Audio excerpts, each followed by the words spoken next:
Fala, rapaziada! Seguinte, saiu a notícia que 50% dos votantes votaram no Enem em maio. E agora, o que acontece? Anotei algumas coisas que eu queria falar com vocês. Primeira coisa que você tem que ficar ligado. Aquilo foi uma consulta. Em nenhum momento foi falado que aquilo seria a deliberação. Então aquilo foi só uma consulta que o MEC fez. Eu acho que até para atender uma pressão da rapaziada sobre adiamento. Então ele quis mostrar aí algo mais democrático. Sobre a data do Enem, eu acho que se o MEC tiver um pouco de cabeça, pergunta para o ministro lá que não existe, ele não marcaria uma data até ele ter uma certeza sobre a questão da pandemia. É diferente de eu pensar um vestibular que acontece em algumas cidades, em alguns estados.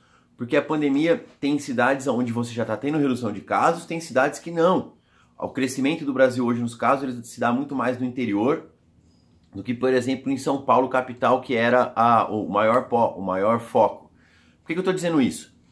Se é um vestibular de uma universidade paulista que a prova é só em São Paulo, é mais fácil ele garantir que vai fazer, porque lá você já tem queda. Como o Enem ocorre em todas as cidades, você precisa ter a situação controlada em todas as cidades. Por isso, se tiver um pouquinho de cabeça, ele não bate o martelo em nenhuma data até ter uma questão epidemiológica mais controlada. Por isso eu acho que você não vai ter uma data fixa enquanto isso não acontecer.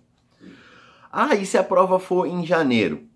Desculpa, se a prova for em maio? Duas coisas que eu acho que dá pra pensar, que veio à minha cabeça assim, que eu queria falar com vocês.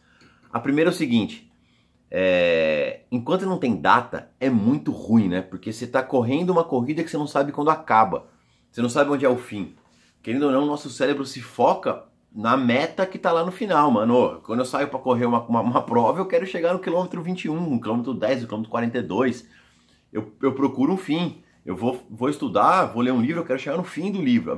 A gente almeja um fim. E quando você não tem uma data, isso deixa a gente muito confuso. Cara, o que eu posso falar pra você é respira e tenta focar no dia a dia. Não é fácil, eu não sei o que eu estaria fazendo, mas eu estaria tentando o máximo possível focar no meu dia. Como eu não consigo ver lá na frente, porque a gente não sabe o ponto final, tentaria estar escrevendo linha a linha esse texto da minha vida. E a outra coisa que eu acho que é importante pensar é o seguinte: vai ser cansativo porque vai ser muito maior. A gente vai ter um segundo semestre que pode durar sei lá quantos meses. Então, para quem está estudando, a ideia do equilíbrio entre estudo, relaxamento, lazer, atividade física, tudo que possa te deixar melhor é extremamente importante. E para quem não começou a estudar, velho, dá muito tempo.